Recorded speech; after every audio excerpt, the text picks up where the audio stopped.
Good evening, everyone, and welcome to the 34th Annual Reverend Dr. Martin Luther King Jr. Birthday Celebration. This year's celebration is being held virtually again in an effort to keep our community members safe during this time. My name is Jillian Harvey, and I am the Diversity, Equity, and Inclusion Division Director for the town of Arlington. But I am also one of the newest members of the Martin Luther King Jr. Birthday Observance Committee of Arlington. I am delighted and honored to be emceeing tonight's event, and I hope that you will enjoy what the committee has put together for you this year. Tonight we will be honoring the legacy of Dr. King and celebrating those who are committed to carrying out his legacy. We have a powerful and inspiring program planned for you this evening. And to get us started, I'm going to invite Pastor Ross Goodman of St. Paul Evangelical Lutheran Church to start us off with the invocation. An invocation is the action of invoking something or someone for assistance or as an authority. What better way to do that than to remember some of the words of Martin Luther King Jr. written in 1958 as if it were 2022. These words come from an article he wrote entitled "The Current Crisis in Race Relations" in a publication called The New South. I cannot close this article, he wrote, without saying that the problem of race is indeed America's greatest moral dilemma. It may well be that the greatest tragedy of this period of social transition is not the glaring noisiness of the so-called bad people, but the appalling silence of the so-called good people. It may be that our generation will have to repent not only for the diabolical actions and vitriolic words of the children of darkness, but also for the crippling fears and tragic apathy of the children of light. What we need is a restless determination to make the ideals of brotherhood a reality in this nation and all over the world. There are certain technical words which tend to become stereotypes and cliches after a certain period of time. Psychologists have a word which is probably used more frequently than any other word in modern psychology. It is the word maladjusted. In a sense, all of us must live the well-adjusted life. But there are some things in our social system to which all of us ought to be maladjusted. I never intend to adjust myself to the viciousness of mob rule. I never intend to adjust myself to the evils of segregation and the crippling effects of discrimination. I never intend to adjust myself to the inequalities of an economic system which takes necessities from the masses to give luxuries to the upper classes. I never intend to become adjusted to the madness of militarism and the self-defeating method of physical violence. It may well be that the salvation of the world lies in the hands of the maladjusted. The challenge to us is to be maladjusted as the prophet Amos, who in the midst of the injustices of his day would cry out in words that echo across the centuries, "Let justice roll down like waters and righteousness like a mighty stream." As maladjusted as Lincoln, who had the vision to see that this nation could not survive half slave and half free. As maladjusted as Jefferson, who in the midst of an age amazingly adjusted to slavery could cry out in words lifted to cosmic proportions, "All men are created equal, and all are endowed by their Creator with certain inalienable rights, that among these are life, liberty, and the pursuit of happiness." As maladjusted as Jesus, who could say to the men and women of his generation, "Love your enemies, bless them that curse you, do good to them that hate you, and pray for them that despitefully use you." The world is in desperate need of such maladjustment.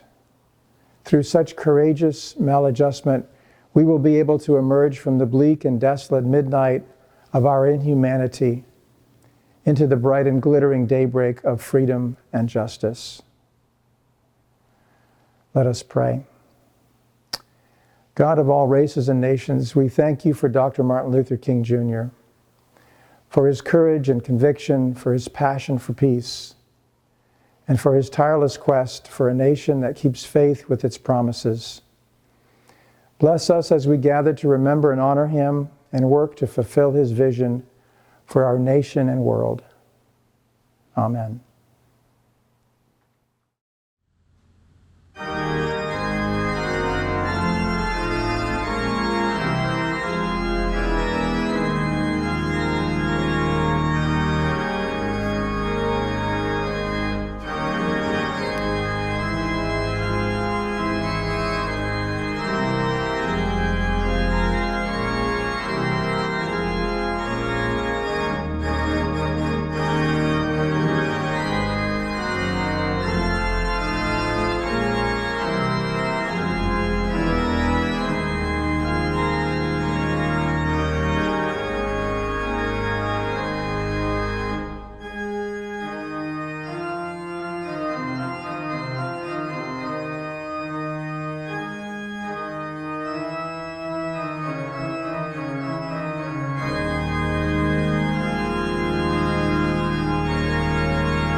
Thank you, Pastor Goodman and Paul White, for opening up this evening.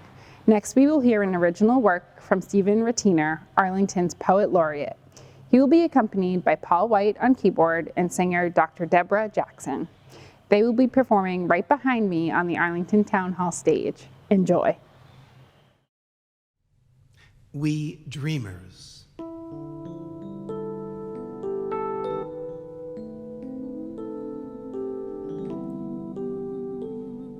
Hearts too have their own grammar. Have a dream. Had a dream. I, you, we will have, perhaps, the dream's sermon whispering inside the long night as we hover, light as birds, clinging to a stem. And the moon and stars look down as if seeing their own reflections for the first time in these dark waters where our preacher stands. White stone obelisk against the night sky.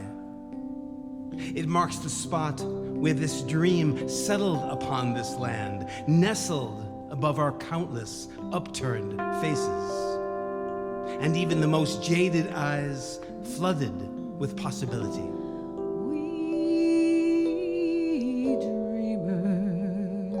But then inside the dream, fear's sudden conjugation. Hadn't a dream. Might never have. Sentences fraying at the seams.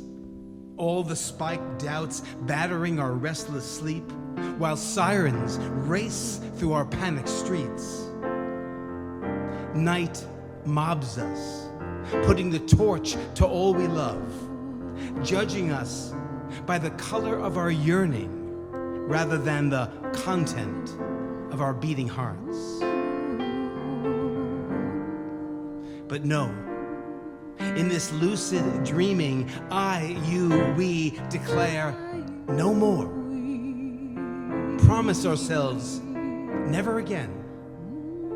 Refusing to stand by and watch the breath being choked from another dreamer, while someone, somewhere, turns fear into power, pain into profit, lies into a deadening sleep.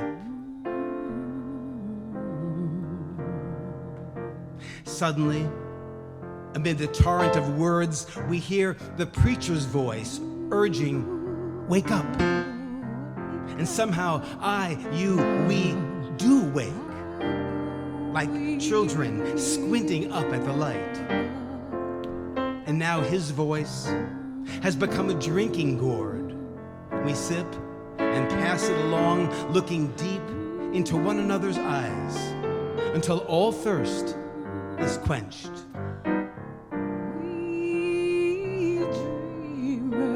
We is the mountain we have to climb.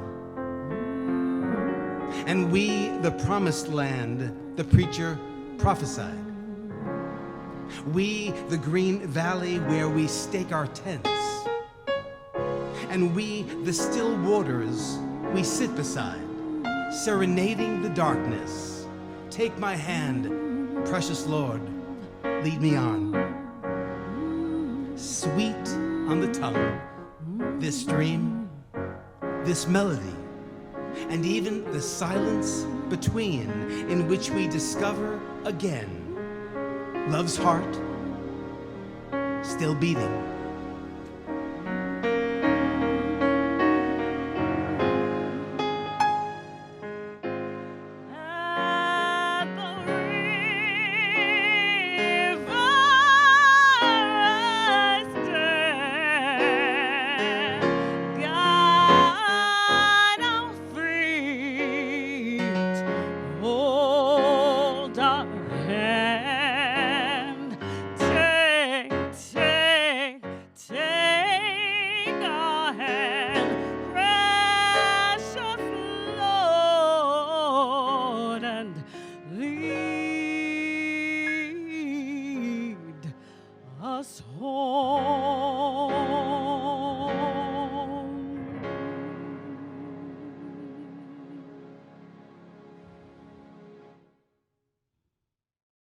Thank you so much, Stephen, Paul, and Deborah. That was delightful. Again, Stephen is Arlington's Poet Laureate in his second term right now. So please surely check out his work while he is still working in the community. I would now like to invite Crystal Haynes, journalist and MLK committee member, to do the free will offering. Following that, we will hear from Mikkel Satcher, who will introduce our keynote speaker. Hi everybody, I'm Crystal Haynes, and it is my humble task to ask you to help us continue to preserve the legacy of Dr. Martin Luther King Jr. With your donations, you help fund this event and scholarships to young people in this community and the surrounding areas. Thank you so much to the individuals and the organizations who have helped us in the past, and we ask you to dig deep once again on this 34th anniversary of this observance. Now, there are two ways you can help. You can go ahead and donate using the GoFundMe page. That address is at the bottom of your screen. Or you can go ahead and mail us a check at the Arlington MLK Birthday Observance at P.O. Box 320, Arlington, Massachusetts, 02476. And thanks.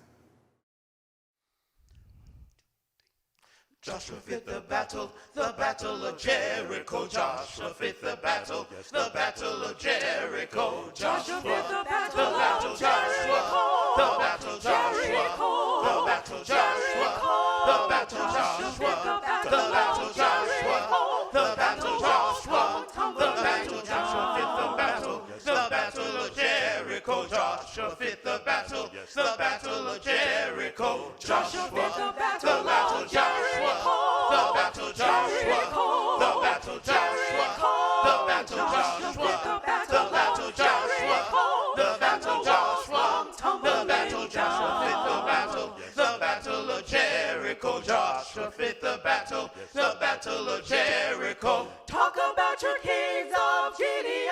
Go on, you can talk about your men of Saul. Go on, yes, you can talk about him. Good old Joshua at the battle of Jericho. That morning, Joshua fit the battle the battle of Jericho. the battle Joshua, the battle Joshua, the battle Joshua, the battle Joshua, the battle Joshua, the battle Joshua fit the battle of Jericho, Joshua fit the battle of Jericho. Right up to the walls of Jericho. Jericho. He marched with spirit high. Blow that horn, Joshua. Ram horn, Joshua cried. The battle am in my hand. God Almighty, Then the battle, she Oh Lord, yes. Oh, the battle.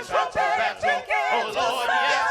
Oh, the battle. Oh Lord, yes. Shout, and the walls come a-tumbling down. Oh Lord, you know that Joshua fit the battle, yes, the battle of Jericho. Joshua fit the battle, yes, the battle of Jericho. Joshua fit the battle, yes, the battle of Jericho. The walls come tumbling down. Oh Lord, you know that Joshua fit the battle, yes, the battle of Jericho. Joshua fit the battle, yes, the battle of Jericho. Joshua fit the battle, yes, the battle of Jericho. The walls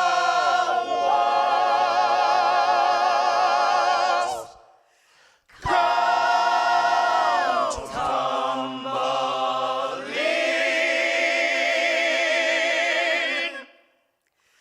down.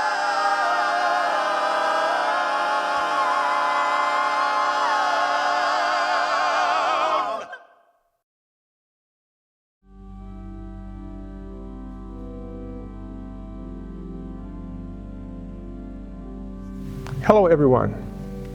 My name is Mikael Satcher, and I am a board member of the Martin Luther King Observance Committee of the town of Arlington, where I have served for a number of years. Today, I am proud to have this opportunity to introduce this year's keynote speaker for our annual Martin Luther King celebration. Dr. Lynn Perry Wooten, who is a seasoned academic and an expert on organizational development and transformation, became the 9th president of Simmons University on July 1st, 2020. Also, she is the first African American to lead the university.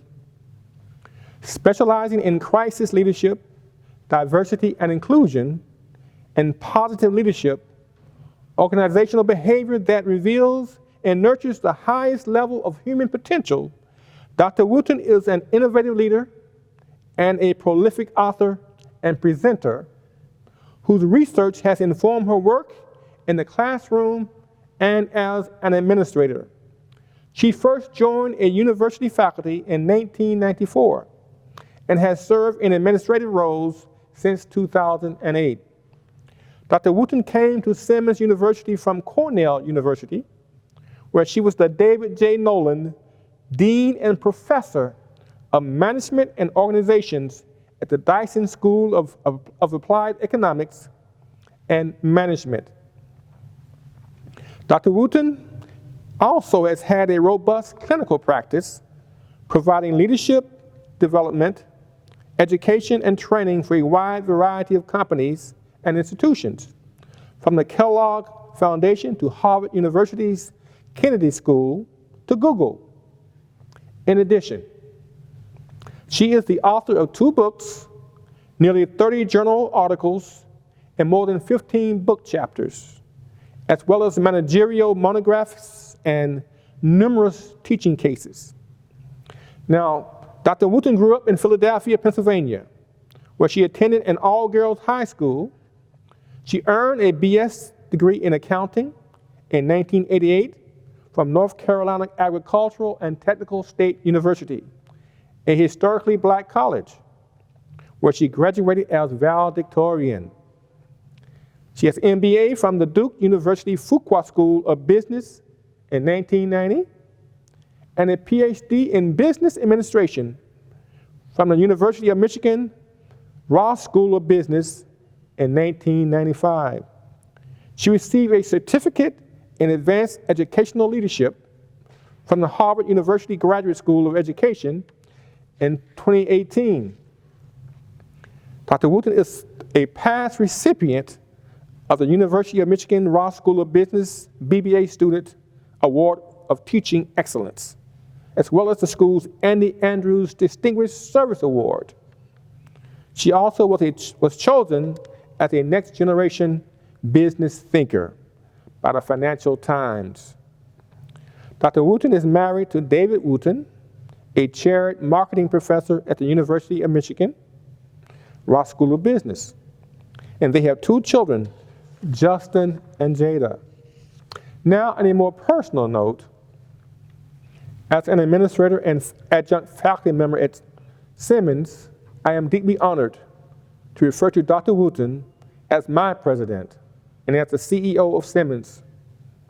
In less than 2 years' time, she has established herself as a prolific leader and wise administrator.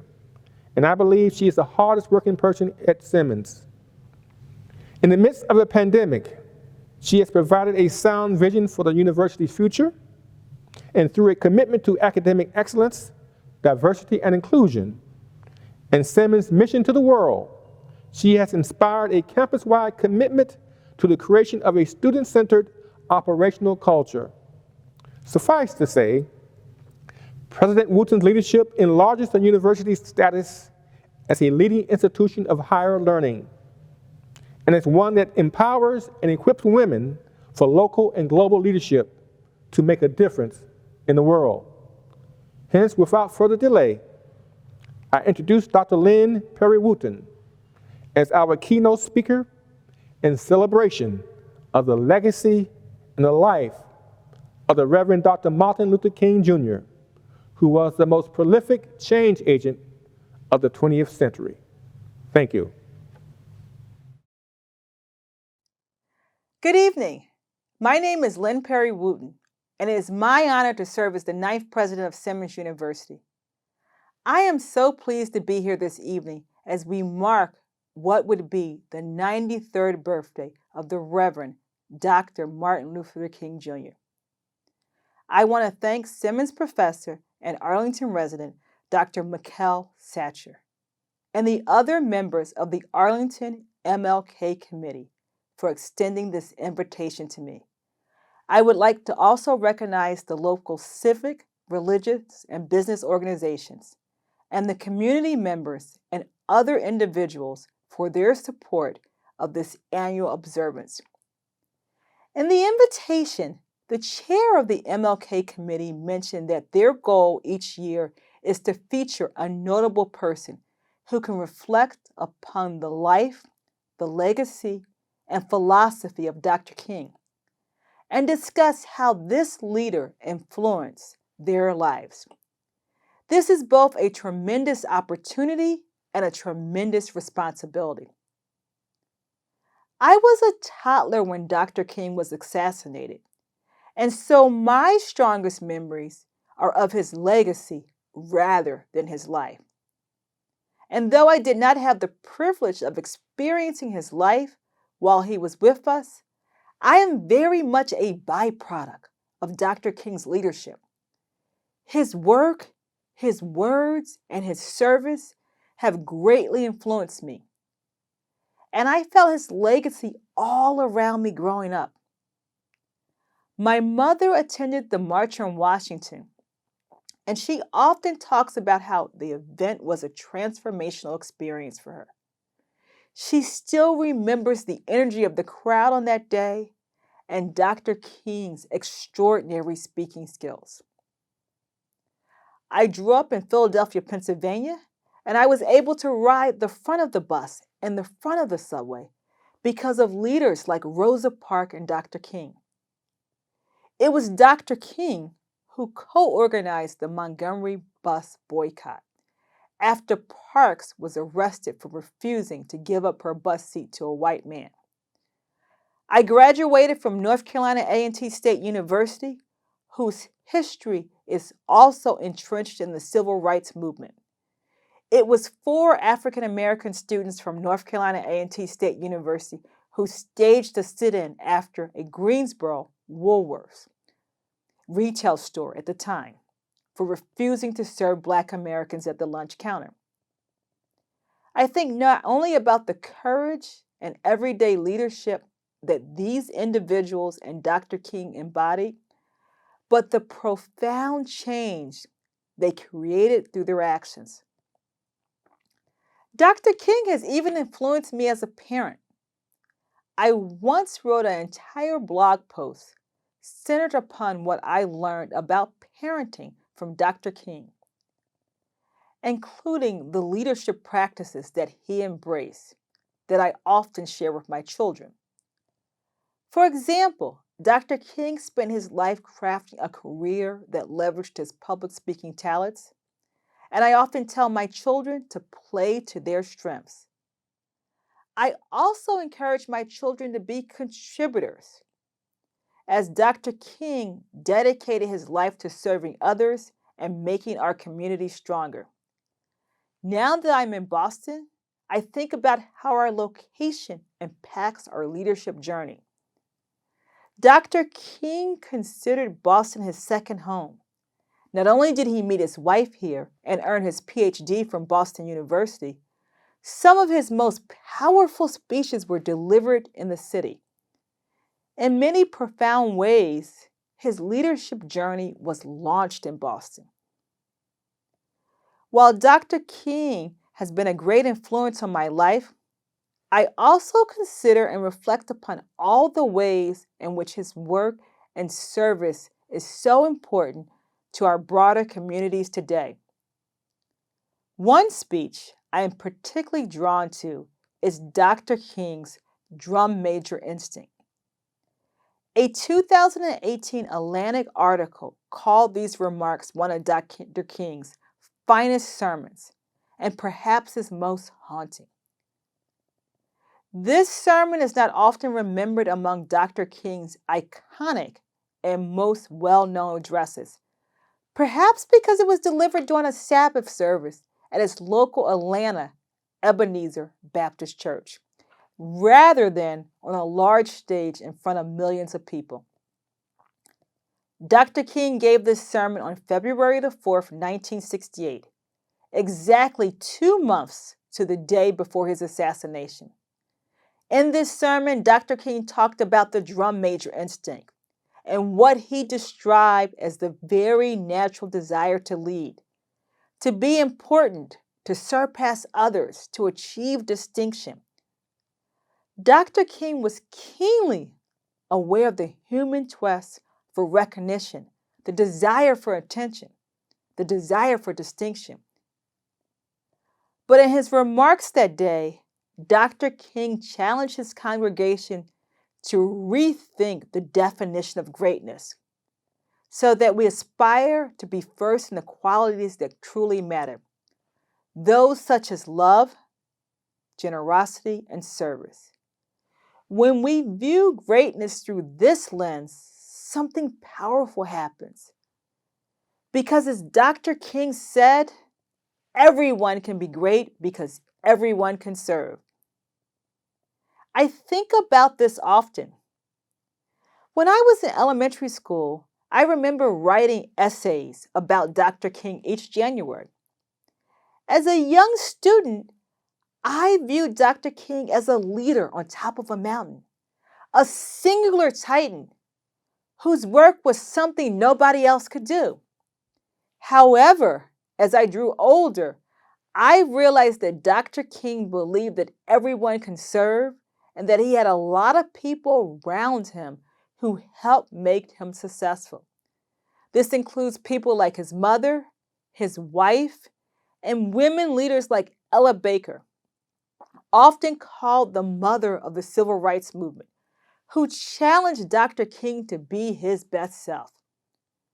As president of Simmons University, which offers the only women-centered undergraduate higher education program in Boston, the power and influence of women around Dr. King is especially relevant to me.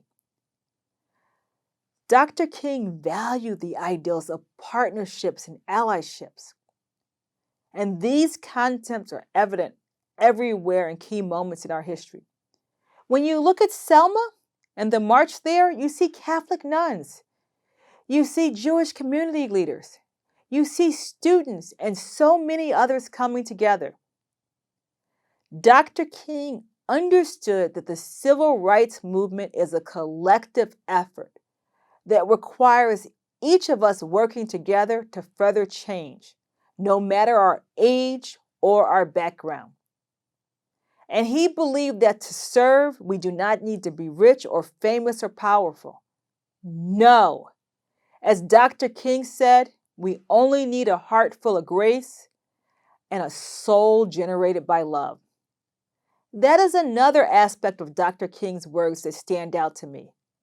The ideal of love is infused in so much of his work, a belief and commitment that stands in stark and contrast to so much of what we see in our world today. Throughout his drum major sermon and central to his vision of the beloved community is inclusion, a society based on equity, justice, and yes, love for each other. Dr. King believed that a world where poverty, racism, and discrimination are not tolerated is an achievable goal and not a lofty dream. And he believed that because of a type of spirit and love that exists in us, which can transform opposers into friends. The beloved community is fundamentally a philosophy of transformation, reconciliation, and redemption. The beloved community is not free of conflict and tension, but it is a community of drum majors committed to ongoing dialogue, even especially when confronted with differences and disagreements. It is also a reminder that we can accomplish so much more when we come together. At the end of the drum major sermon, Dr. King reflected on his own mortality and again brought up the concept of love as one that is central to change. He spoke powerfully and told his congregation about how he would like people to remember him. He said, "I'd like somebody to mention that day that Martin Luther King tried to give his life to serving others. I would like for somebody to say that Dr. King tried to love somebody. Yes, and if you want to say that I was a drum major, say that I was a drum major for justice. Say that I was a drum major for peace. And if I can help somebody as I pass along, if I can cheer somebody with a word or song, if I can show somebody he's traveling wrong, then my living will not be in vain." When people ask me about what Dr. King's legacy means today, I encourage them to read his drum major sermon and to reflect upon it. And then I ask them to consider what each of us can do individually and collectively to be a drum major in our everyday lives. The commitment to being an everyday drum major is needed now, perhaps more than ever before. It is no secret that our communities and our nation will begin 2022 with serious challenges to address. Not only when it comes to the global pandemic, but also more entrenched and systemic issues associated with ongoing health disparities, education and achievement gaps, voting rights, and other barriers that continue to back too many children and families. Sadly, in 2022, your zip code still too often determines your path to and likelihood of success. As a higher education leader, I continually challenge my students and my university community to be drum majors in their everyday lives through a concept I call everyday leadership. Everyday leadership is the act of utilizing our individual strengths and passion to drive meaningful change. Everyday leaders embrace a life of learning and service, and they are committed to using their talents to make a world a better place. I believe that everyday leaders are everyday drum majors, and that is what gives me tremendous hope, inspiration, and determination despite the challenges we face. As I said, as president of Simmons, I have this unique privilege and honor of leading an extraordinary institution that offers the only women's center undergraduate program in Boston. And daily, because of this privilege and honor, I get to witness our graduates acting as everyday leaders and everyday drum majors at a variety of different type of organizations, working in education, research, healthcare, the arts, business, and social service. Organizations that make our region thrive.